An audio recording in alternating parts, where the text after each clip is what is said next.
I'm downtown, ready to give you a look into the type of dancing you see around this time of year. That's right, I'm talking about Irish dancing. Stay tuned. And happy St. Patrick's Day! From Guinness beer to Lucky Charms, we'll have more on the history and legends about this festive day. March Madness is upon us. The NCAA tournament has begun and Kent State punched its ticket. Find out more later on TV2 Sports. And poets from the Akron area came and spoke about what the city of Akron means to them with the community. Vladimir Putin and Xi Jinping are set to meet in Moscow. We have all these stories and more as TV2 News begins at 6.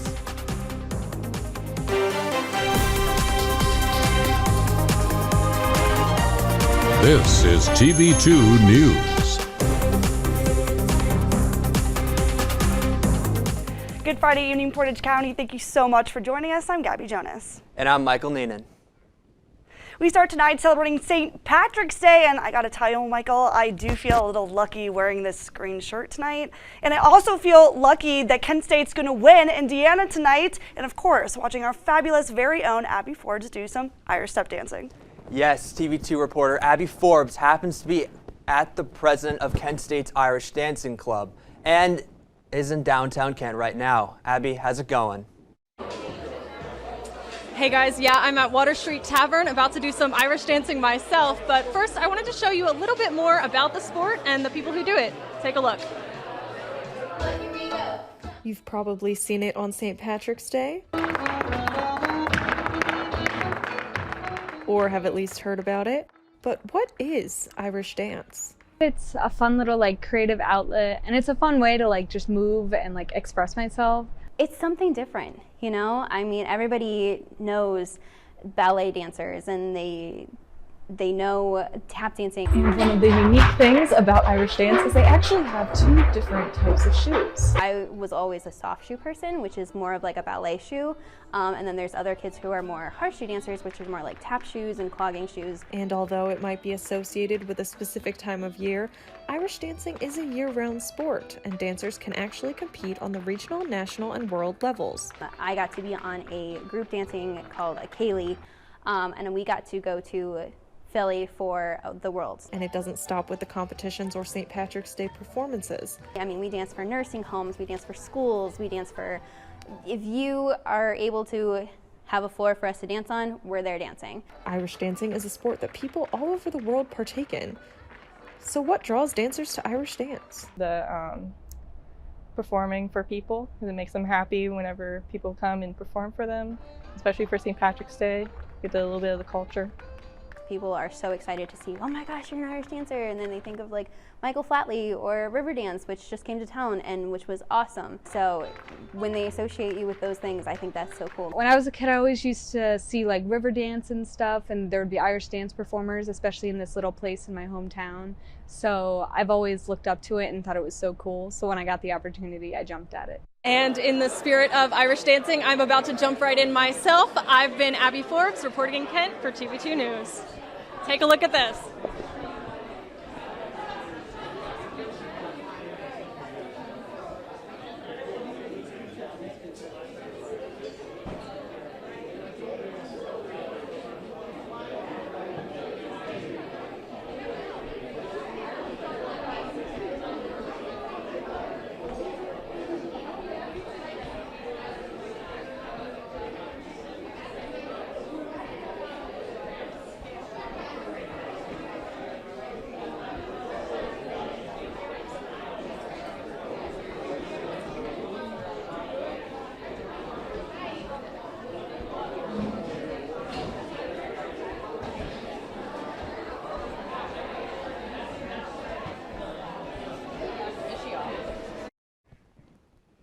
And the NCAA tournament has begun, and the Golden Flashes are ready to dance.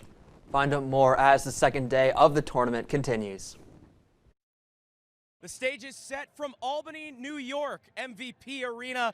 Hi, I'm Gabe Kalura, TV2 Sports Director, with your pregame report for the Kent State Golden Flashes men's basketball team's first round NCAA tournament matchup against the Indiana Hoosiers. Well, the Flashes come in as the 13th seed, coming off of a huge win in the MAC championship against the Toledo Rockets. Tonight, I'm looking at Chris Payton. He's going to have to guard the All-American forward Trace Jackson Davis for the Indiana Hoosiers, who's averaging over 20 points per game. Another player to watch for Indiana is going to be Jalen Hood-Schifino. Really streaky shooter, but he can fill the basket when he's hot. As for the Flashes, obviously Carey's going to have to be big, but Malik Jacobs is probably going to be the one guarding Jalen Hood-Schifino, so it's going to be an important night for him. Tip-off tonight from Albany is scheduled for 9:55 p.m. You can catch the action on TBS, and be sure to follow us at TV2 KSU Sports for updates all night long. I've been Gabe Kalura. Go Flashes. And for all our Flash fans, tonight in downtown Kent, Water Street Tavern will be hosting a 21-plus age March Madness watch party as the Golden Flash men's basketball team play against Indiana in the first round of the NAACA tournament. The men's Division I basketball team won the MAC championship this year and was last seen at March Madness in 2017. Tip-up will start at 9:55 p.m. to cheer on the Golden Blue. And Kent State University has been designated as an R1 institution. In February, the Carnegie Classification of Institutions of Higher Education named Kent State as R1, the highest status that an institution of research can achieve. The school spent the last 49 years as an R2 institution before being reconsidered for R1 due to the number of doctorates the university has given out. And tonight, starting at 5 p.m., the 10th annual Fashion Tech Hackathon will be taking place by the School of Fashion's Textile Lab. The show is a collaborative and interdisciplinary event that helps provide Kent State fashion students the opportunity to redefine the future of fashion. Participating students will spend 36 hours developing a project that combines both technology and fashion. Awards will be given out at the end of the night to the best presented projects.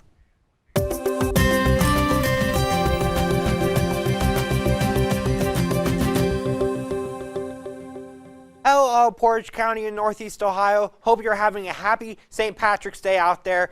I'm TV2 weather anchor Odin Amador-Gorby with your Friday evening weather forecast. Currently in Kent right now, we are dealing with just some cloudy skies out there. 40 degrees, feels like 31 though, so it's pretty chilly as you're heading out to those bars tonight, as I know you probably are. 2.32, wind moving east at 17 miles per hour. It's very gusty out there, so it's probably bringing those wind chills up a little bit, so be a little weary of that. Visibility at 10 miles. It's a beautiful evening out there for sure. Definitely bundle up as you're heading out. And as we look at your Northeast Ohio temperatures right now, we are dealing with 40 degrees in Kent, 41 in Cleveland, 38 in Sandusky, Mansfield at 35, Worcester at 37 degrees, and Canton at 40, Youngstown at 41, Ashtabula at 42 near the lake. It's a really gorgeous day out there for sure. And as we look towards your hour-by-hour forecast, we will be dealing with towards your 7 o'clock, we'll have some cloudy skies, 36 degrees. But then towards your 9 o'clock, the temperature will still remain at 36 degrees with cloudy skies. And 11 o'clock, 35 degrees with cloudy skies. So it's definitely going to be a very cloudy evening out there for sure, and a cold one. That's all I have for now, folks. In my next update, I'll have your 7-day weather forecast. Back to you guys at the news desk. Thanks, Odin. This week's Poetry Center here on Kent State's campus hosted the evening Mapping Akron, a poetry event that explores residents' sense of belonging to their neighborhoods through their poetry. Our reporter Avery Savage has more on the story. Hi, Avery. That's right, guys. Last night, the WIC Poetry Center hosted Mapping Akron, an event held in the Akron Museum of Art that centered around poetry readings, community, and the city of Akron. Over 200 people attended the community project. Take a look. Mapping Akron is a celebration of home and belonging. We've gone into schools and community centers in Akron and asked participants what home means to them and what it means to live and belong in the city of Akron. Mapping Akron is one of many community outreach programs through Kent State's WIC Poetry Center. The center brings poetry to everyday life through events like Mapping Akron, which showcased live poetry readings from the local community. The project as a whole is trying to very carefully collect all of the different voices. So we would say, how can poetry teach us about place? We don't want a really narrow definition of that. A wide range of poets, including K-12 students, English language learners, librarians, and retired community members, shared their experiences living in Akron as well as what home meant to them. One student poet read More Than One Home, a poem about what home means to her. Being from a multicultural family, I have homes all over and we've moved a few years ago. So like it's not like home is just one place. It's multiple different places with multiple different people. Another student read her poem, Home in Homeland. It's a connection of being both American and not American, and kind of the two different worlds that you have to be split between. The event touched on deeper topics like gun violence and the lack of safety in some parts of Akron. I think when you're witness to somebody else's truth, when you hear someone else's poem, not all of those poems were cheerful. Some of them were really difficult. Some of these kids are, like a lot of us, carrying a lot of trauma. And to listen to someone and be heard in that way, that's important. Organizer Carrie George said the event was a success and looks forward to hosting more in the future. I just love hearing the students read. We always hear them read in our workshops. We always share what we write, but hearing it in front of so many other people and being able to celebrate in front of their friends and family and the community of Akron was really special. The next WIC Poetry Center event will take place on Tuesday at 7 p.m. in the Architecture Building. The center is hosting a global poetry reading, and Kent International students will read poems in both their home language and in English. For more information about the WIC Poetry Center or Mapping Akron, visit kent.edu/WIC. Reporting for TV2 News, I'm Avery Savage. Thanks, Avery. In the Akron and Canton area, a new regional food bank is close to being completed for the Deepen Our Impact initiative, where the project started back in 2015. Now will soon hold a 3-year multi-step strategic plan. CEO and president of the Akron Canton Regional Food Bank, Dan Flower, says the food bank will help food bankers, investors, neighbors, communities, and the food bank itself. The food bank is said that they will continue to gather feedback for the community. A Hudson contractor was sentenced to 3 years in prison by a Portage County Common Pleas judge for receiving $150,000 from a Rootstown homeowner and not completing work on his home. The contractor, named Neil S. Wolf, was also ordered to pay back the $150,000 he took from the homeowner over the next 5 years. And over in Moreland Hills, Mayor Daniel Fritz has unexpectedly passed away. For 12 years, Dan served on the community city council, where he was later elected as mayor in 2019. Before becoming mayor, Dan served as a firefighter and paramedic. The city's council president, Ethan Spencer, is said to take over the position. Fritz's death is still unknown at this time. A Cleveland school was on lockdown Thursday afternoon after a standoff between a North Broadway resident and SWAT teams. The resident on Nursery Avenue barricaded himself inside his home while armed with a gun to prevent a search warrant from being executed. The nearby Broadway Academy went on lockdown twice between 1 and 2:30 p.m. before students and staff were safely dismissed by police. And North Korea confirmed its launch of a ballistic missile. Find out more after the break. With Governor Mike DeWine visiting East Palestine and a teen from Avon getting arrested, this is our Ohio News Update. Ohio Governor Mike DeWine returns to East Palestine today after 6 weeks after the Norfolk Southern train derailment occurred.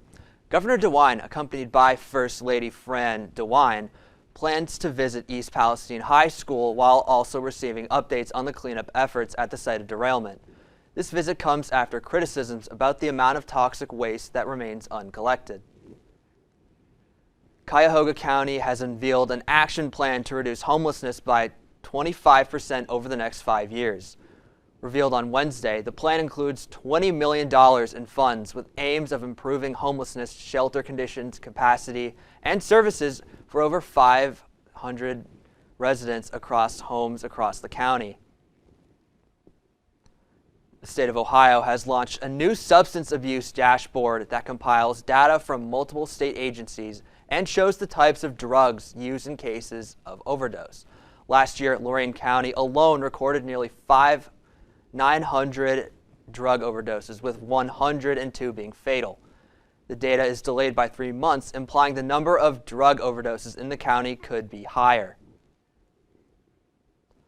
Ohio lawmakers are considering raising the speed limit on all state routes and country roads from 55 to 60 miles per hour. Many argue that drivers are already going 60 miles per hour on state roads, though a 2021 study by AAA showed a 5 mile per hour increase in speed dramatically raises a driver's risk of severe injury or death. A teen from Avon is facing criminal charges in South Florida after allegedly attacking Def Leppard drummer Rick Allen. 19-year-old Max Hartley allegedly attacked Allen outside a Fort Lauderdale hotel following the band's performance at a nearby casino.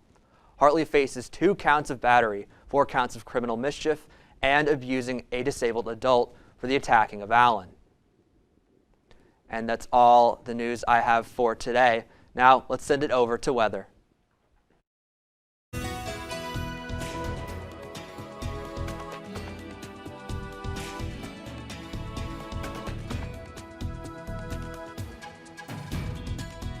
Welcome back, everyone. Now here's a look at your statewide temperatures all across our state today.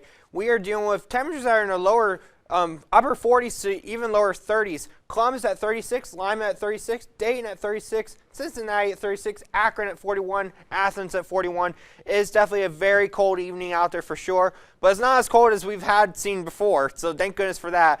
And as we look towards your weekend forecast, let's talk about it, folks.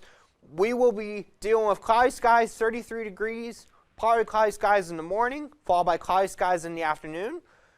Winds will be west-southwest at 15 to 25 miles per hour. Sunset 7:35 p.m. Eastern Standard Time.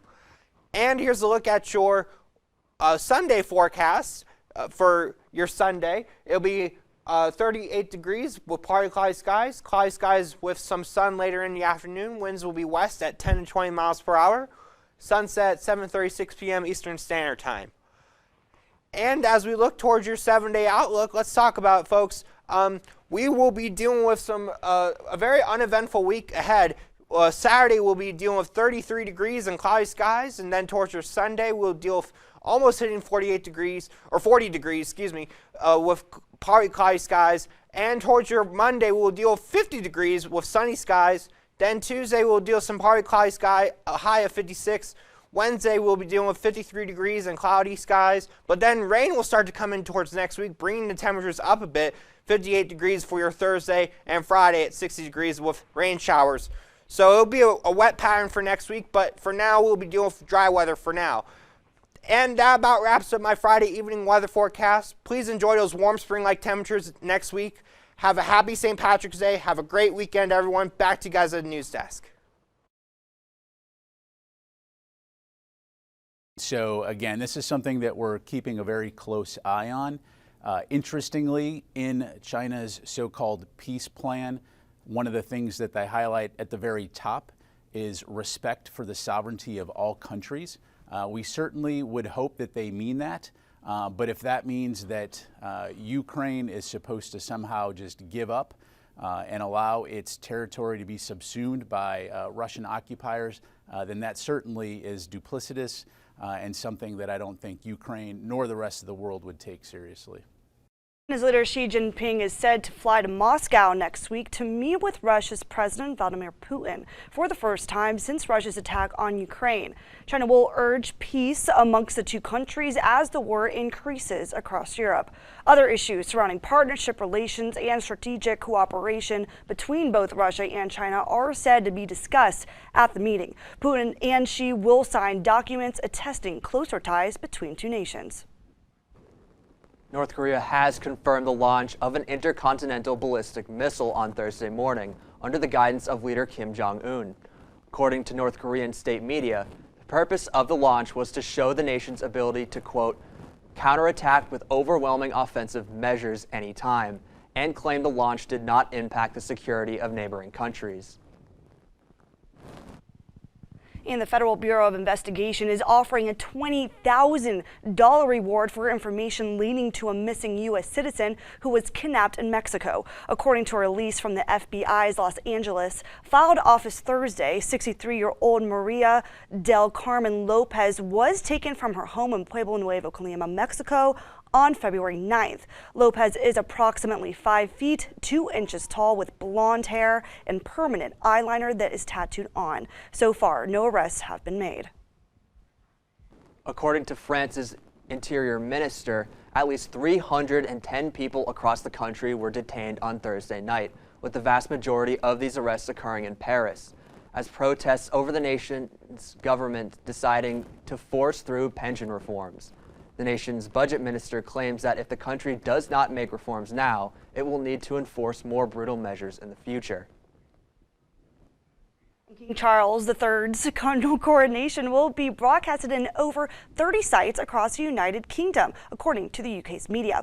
Authorities will be given $1.22 million to fund the event in the various public screenings. And in addition to the event, holy olive oil from the Mount of Olives in Jerusalem, Israel, will be used to make the chrism oil that will be used to anoint the king during his coronation. An Australian man set the record for longest surf session. Find out more after the break. And Kent State is dancing into March Madness. Stick around for the preview. And now, your TV2 Sports Report.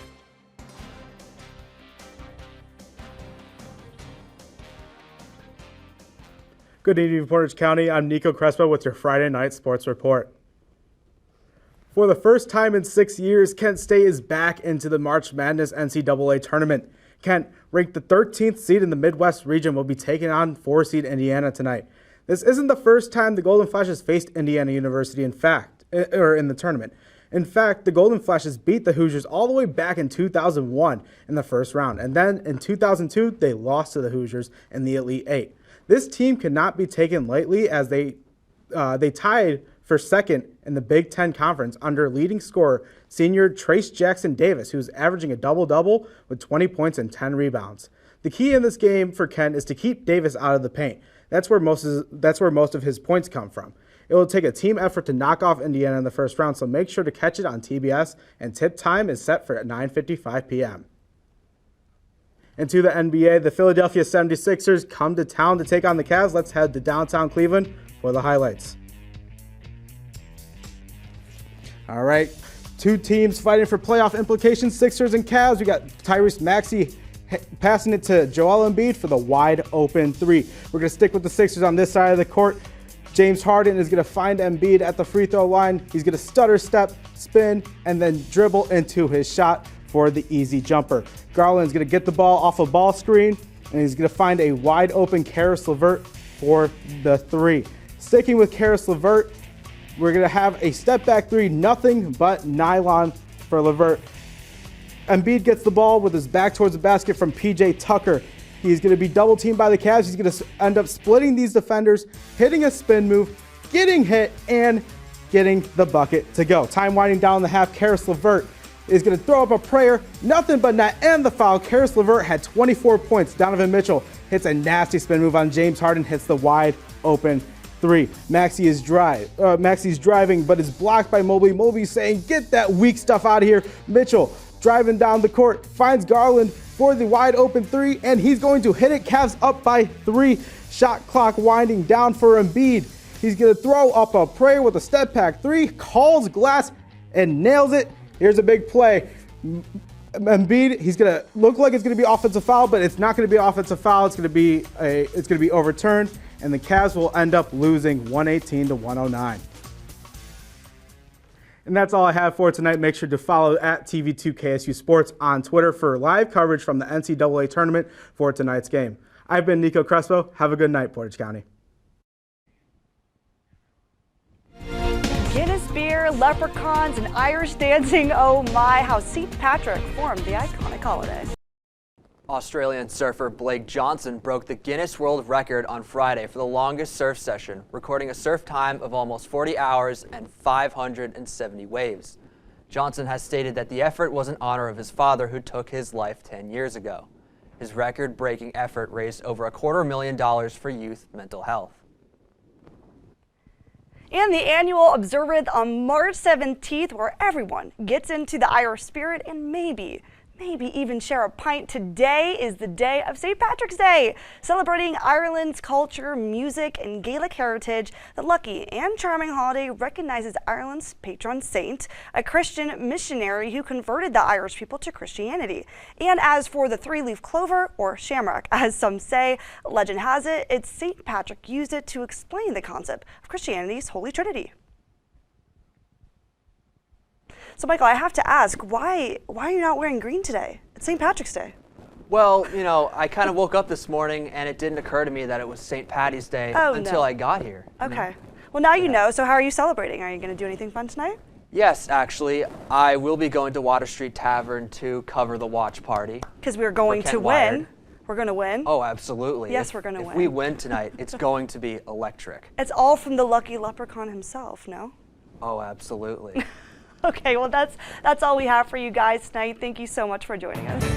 For all these updates and more, visit our website at kentwired.com and follow our socials at KentWired. I'm Michael Neenan. And I'm Gabby Jonas. Have a great night, Portage County. Go Flag!